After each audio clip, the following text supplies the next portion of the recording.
Welcome. In today's video, we're going to go through how to import your live listings from eBay into AdLister. Once you create an AdLister store and log in, on the dashboard page, you will see an option to import your listings from eBay. With the click of a button, you can start a job which will import your listings from your eBay account.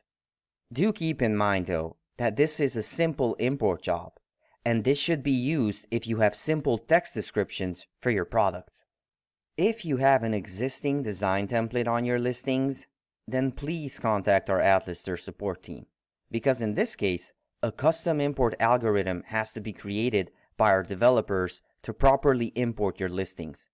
This is also displayed in the pop-up that appears once the Import Your Listings from eBay button is pressed. If a basic import is needed, then you can specify the number of listings to be imported, or you can further specify which listings to import by their item IDs. And then all that's left is to press Run, and a job will start to import your live eBay listings.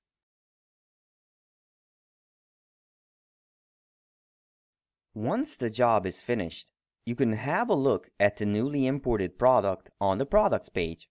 And that about covers importing your live eBay listings. I hope this video was helpful in showing you how to import your live eBay listings into AdLister. If you're interested in AdLister and all its features, feel free to go over our library of videos, visit our websites in the links below, and also don't forget to like the video if you found it useful, and subscribe to our channel if you want to stay up to date with future videos. Thank you for watching.